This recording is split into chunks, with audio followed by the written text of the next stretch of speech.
Hey everybody, welcome back to another episode of Dad Games Badly. We're back here today with more NHL 23 and our Portland Wolves 2 Ways to Win Draft to Glory series. We are going to get into this. I will let you know I am going fucking ham on this right now. We're just going to go through the roster and hope for the best. I screwed up in the recording, so I do want to let you know that this is just going to be me talking over the episode, so it's going to be a little bit differently than what we're used to. I honestly don't know what I was doing here, but honestly, you can see we've got Chung, Apple, Bradley's back. He's an 84 overall. Oh my gosh.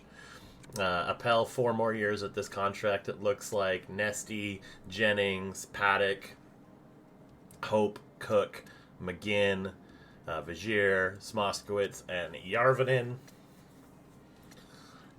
Honestly, it's a pretty solid team. I think in this point I was just trying to find out the best positions for people. Honestly, I really have no idea. I probably recorded this video about 2 weeks ago, and I'm just getting to it. Just been super busy and sick with stuff, so having it not... I've got 5 videos recorded, but I can't do anything with them because the first 2 have this, and I haven't had time off alone to actually focus on it. So defensively, Harding, Esch, McCann, Ferguson, Stanton, and MacArthur. Honestly, solid defensive core. Can't hate on any of that. I got lost in the menus again, went over to the AHL quickly. Don't know why I did that. When I need to go to goalies, most likely. No, I don't know what I'm doing here. Probably talking about the people that are gone. As you can see, Severson is gone, but we've got Yekimovs and Robichaux. In this one, we've got a couple guys, Bykov and Clapperton, who are RFA, and we'll kind of see how that goes throughout the season. Burrows, the Italian, is back after a season of being away. Ladd, Flynn, Coberley, Sillinger. We'll talk about the Italian. Gogol, Finley, Mason, Cook, Jorgensen, Sakareski. I think I was just confirming that everybody was ours. Sure looks like it. And then we look over the defense: Schneider, Rakos, Little, Joseph, Karpatsev, and Port. Defense, and then in goal... Yeah, who knows? I think I was trying to remember who I was missing as the RFA, and I couldn't remember Bykov. But that's fair. So we go... I was going to go look at player search so we could see go see where Manny Severson went, but I hit the wrong button. So player search, we can take a look at that. Put Manny's name in here. Good old Manfred Man. While it's loading, honestly, if you made it this far, I do appreciate you. Please don't forget to like and subscribe. It helps grow the channel, which is honestly what we're all looking for when we do stuff like this, right? I'd love to grow the channel. Yeah. Severson, at 30 years old, signed a 7-year deal worth $15+ million. We already saw what happened when we signed Danny to money like that. We had to split up Danny and Manny after all those years, but Danny was the number one, and I wasn't paying that much money for him. He wanted less from us, but it would have been over 8 years. It still would have equaled out to being the same. Like, we would have had him being old and retiring. So, I think we're going to go ahead and take a look at the overalls. Yeah, definitely looks like it. We're going to face Boston in the first game of the season. 84, 90, and 74. Yeah, definitely our goaltending taking a hit without Clapperton in there. And then we wait. So, obviously, we're pretty solid defensively. It's just kind of everywhere else there's holes. And then I think this is where we're going to come look at the contracts as to who's remaining.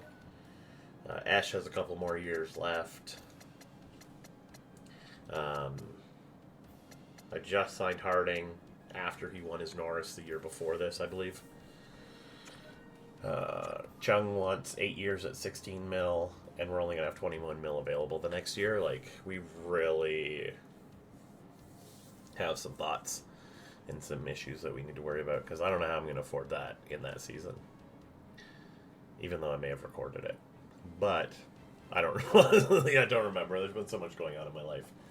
I don't know if any of you know, I work for a telecommunications company, and we're union employees, and we're in collective bargaining, and have been for the past couple of years, and we finally come to the agreement that I think we're going to strike. We've got meetings next week in regards to that, which is awfully scary. I've never had to deal with anything like that.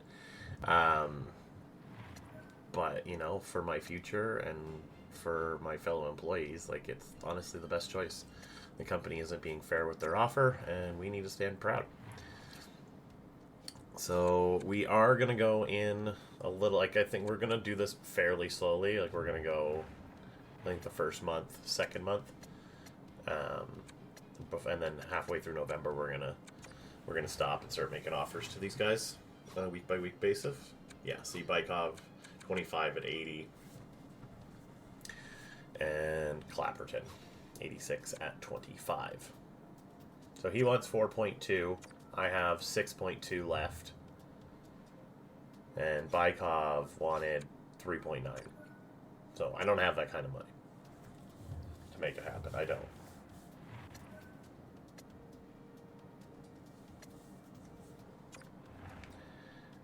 So let's go ahead and go to the 1st of November. We lose to Boston, lose to Minnie, beat Tampa.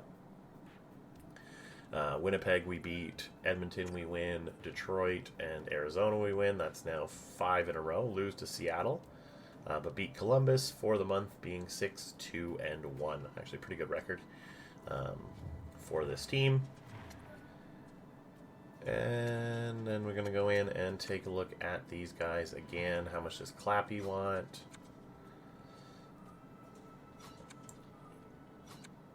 He wants 5 points. So he wants more money now,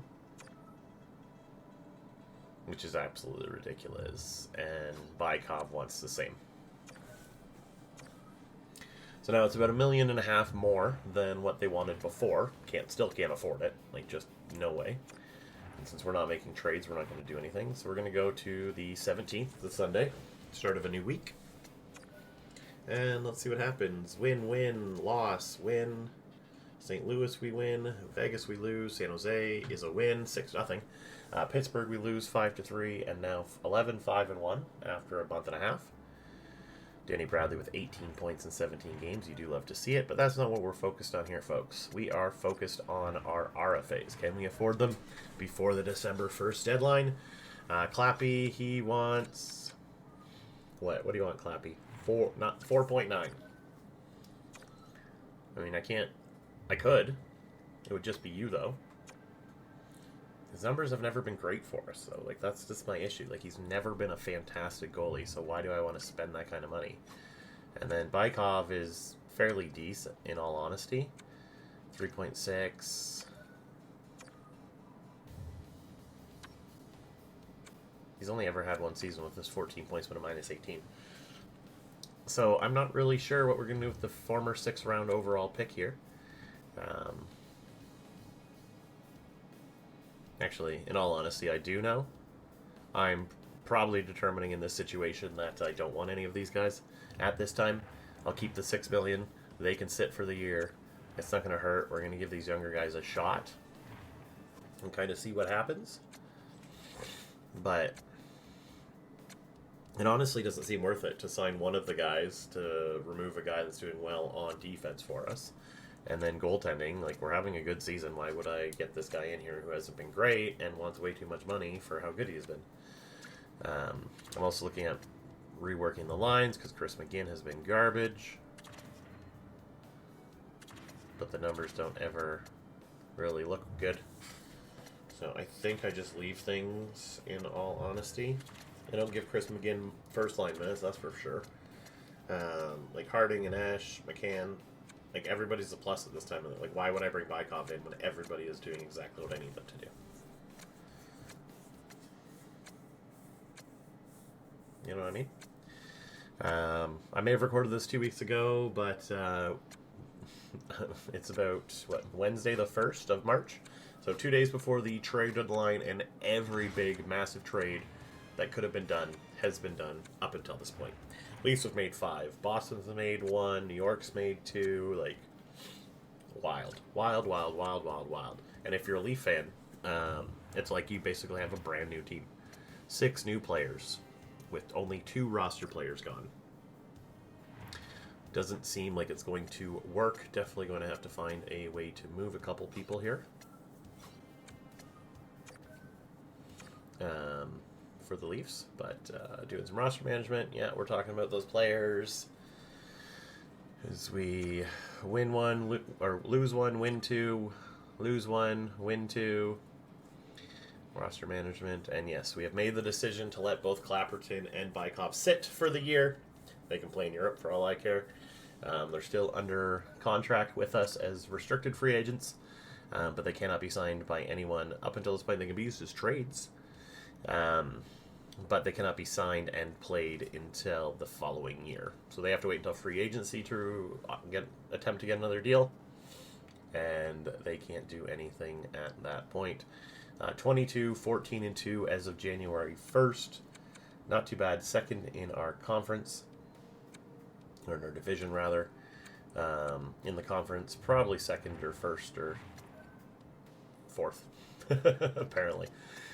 Chung, let's take a look at this. Not bad. A good 33 points in 38 games.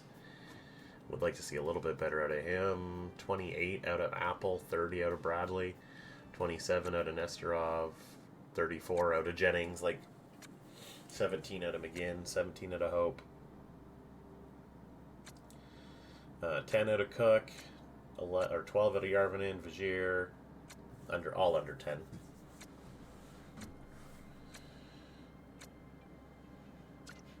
I keep looking at moving Marty Hope up, and I know, like, I'm seeing it, and I know going, like, having like looked over the video and stuff like that, it's just terrible.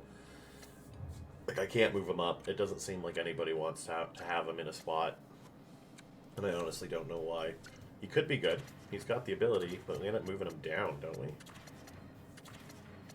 Oh wait, what am I doing with these rosters? Yeah, put Nesterov back up there, man. Don't do that. And then, like, the defense, everybody is on their game this season. Like, why would you be upset with any of these guys? And then we look at goaltending, and Yakimaz has been good. Robichaud has not. But that's okay. Like, in all honesty, if I'm getting a 9-13, 2.44 out of a starting goalie who's considered a backup goalie at 22, that's pretty damn good. Pretty damn good. So apparently I advanced today for whatever reason. And the Huskies are in third in their division, it looks like. And we continue on. Go through January here up until the trade deadline on February 28th, it looks like.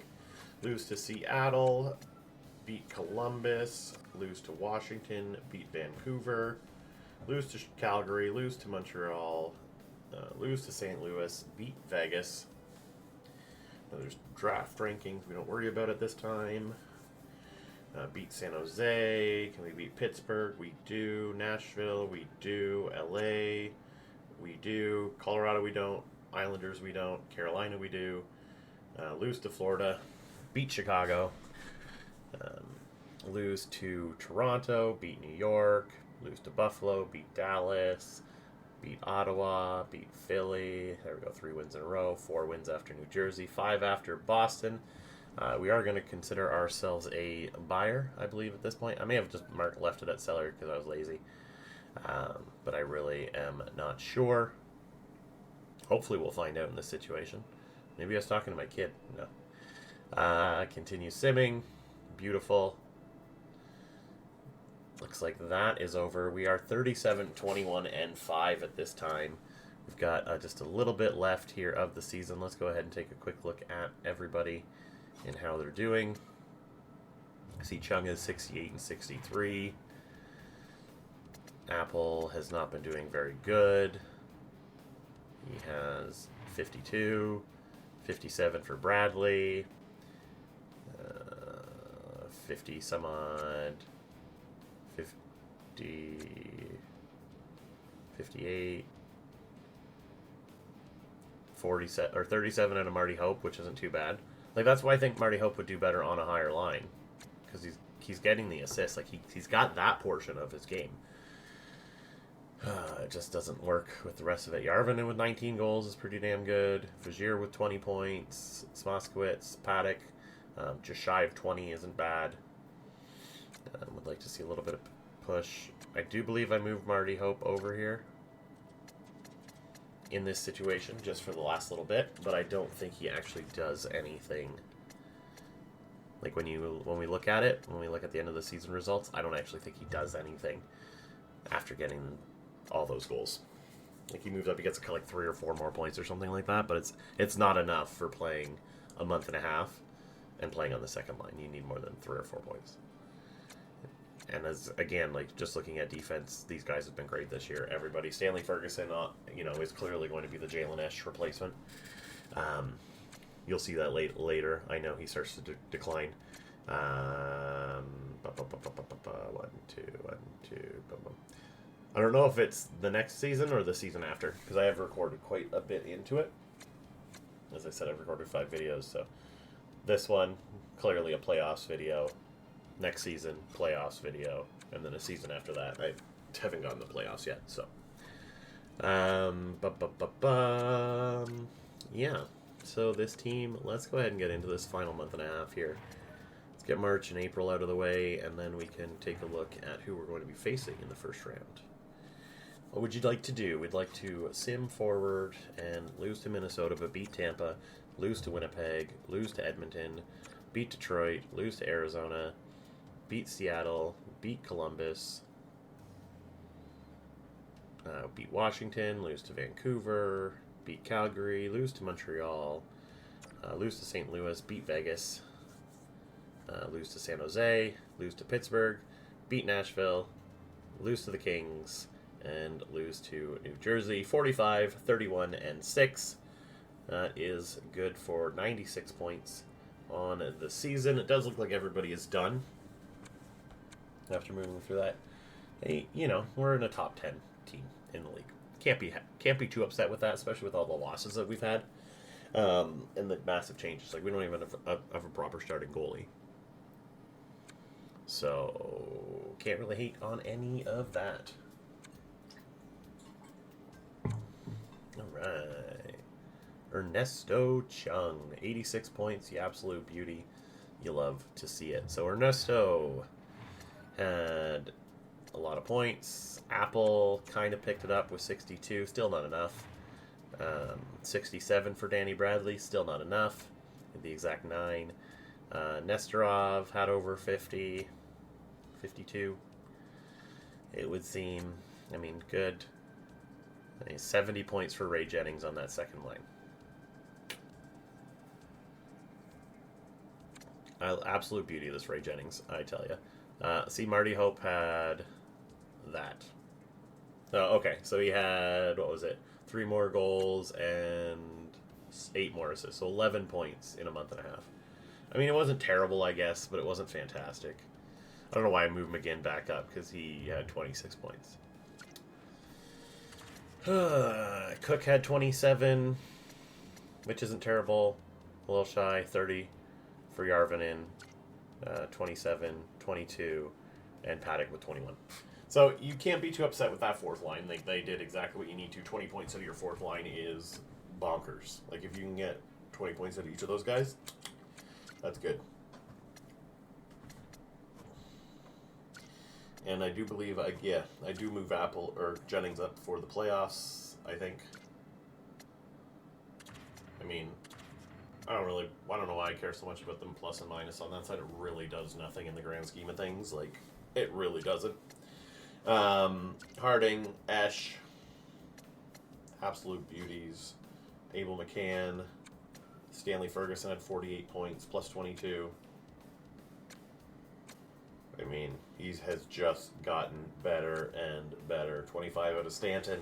MacArthur had 14, but was a plus player. Like, he's +1. I'm not going to be too upset by that. This whole team. Goaltending wise, Yakimov started going down a bit. Robichaud turned it around in the last little bit though, which you can't hate. Everybody down here, like honestly, nobody has really grown in the AHL for us, and I'm kind of disappointed in that. Like there are some guys that have moved up, but I don't feel that is a big deal. Mostly because we've been putting a lot of those low-end guys that we'd want to grow in the NHL right away.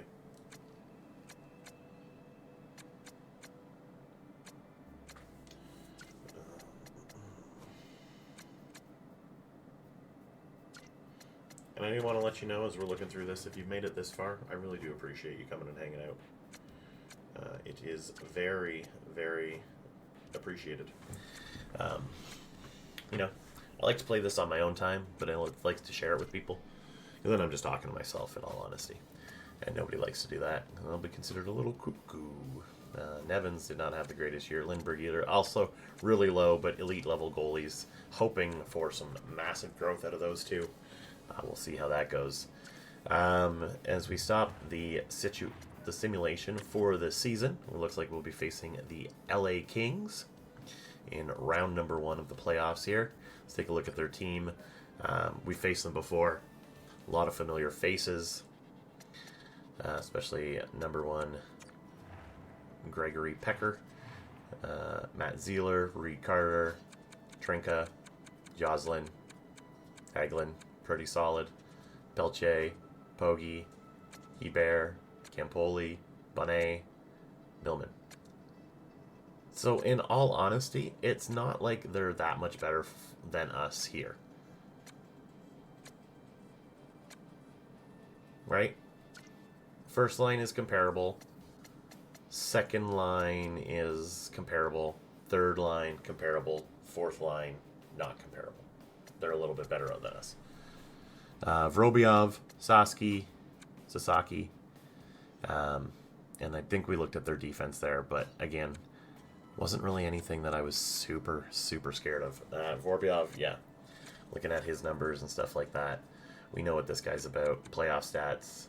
There's the 24. They won in 2040-41. So they are coming off of a playoff Stanley Cup win, the Kings, in this season. So, yeah, we know what it's all about. And I just keep looking at his numbers. So I know the end is coming on this, folks, so I do want to thank you again for coming and hanging out with me. It is very appreciated. And honestly, we move on to the playoffs in the next round. But until that time, my friends, thank you. Oh, we're going to take a look at their overalls here quickly. Yeah, 84, 90, 76, 93, 85, and then like an 88. So, yeah, we have the defensive battle won, but not forward or goaltending, unfortunately. So, yeah. I think that's going to be it for this. We are going to leave it at this point. So until next time, fam, much love. Bye-bye.